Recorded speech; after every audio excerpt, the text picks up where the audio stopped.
Hi guys, welcome to Ambutudhan programming.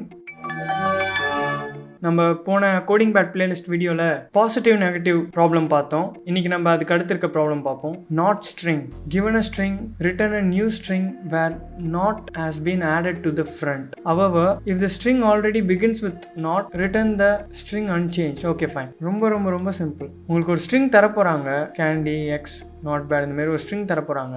அதுக்கு முன்னாடி not அப்புறம் ஒரு ஸ்பேஸ் இதை கன்கேட்டினேட் பண்ணி ரிட்டர்ன் பண்ணணும். அப்படி அதில் ஆல்ரெடி நாட் இருந்ததுன்னா அப்படியே சிம்பிளாக ரிட்டர்ன் பண்ணிடணும். அப்போ நம்ம என்ன பண்ண போறோம்னாக்கா, கொடுத்துருக்க ஸ்ட்ரிங்கில் ஃபர்ஸ்ட் 3 கேரக்டர் என்னன்னு பார்க்க போகிறோம். அது ஈக்குவல் டு நாட்டாக இருந்ததுனாக்கா நம்ம அப்படியே ரிட்டர்ன் பண்ணிடலாம். இல்லைனா not space plus string return பண்ணாக்கா நமக்கு நம்ம எதிர்பார்க்குற அவுட்புட் வந்துடும். இப்போ நம்ம கோட் பண்ணுவோம். ஸோ நமக்கு எஸ்டிஆரில் ஸ்ட்ரிங் இருக்குது.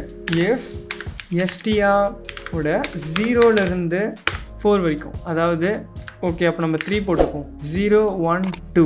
ஸோ 3 கொடுத்தோன்னா அதுக்கு முன்னாடி இருக்க நம்பர் வரைக்கும் எடுக்கும். ஸோ 2 வரைக்கும் வரும். அது ஈக்குவல் டு நாட்டாக இருந்ததுன்னா ரிட்டர்ன் எஸ்டிஆர், இல்லைன்னா ரிட்டர்ன் எஸ்டிஆருக்கு முன்னாடி நாட் ஸ்பேஸ் ப்ளஸ் எஸ்டிஆர். அவ்வளோதான். ஓகே கைஸ், வீடியோ பார்த்ததுக்கு ரொம்ப நன்றி. டெய்லி ப்ராக்டிஸ் பண்ணுங்கள். டவுட் இருந்தால் கமெண்ட்டில் கேளுங்க. உங்கள் எல்லாரையும் அடுத்த வீடியோவில் பார்க்குற வரைக்கும் ஹாப்பி கோடிங்.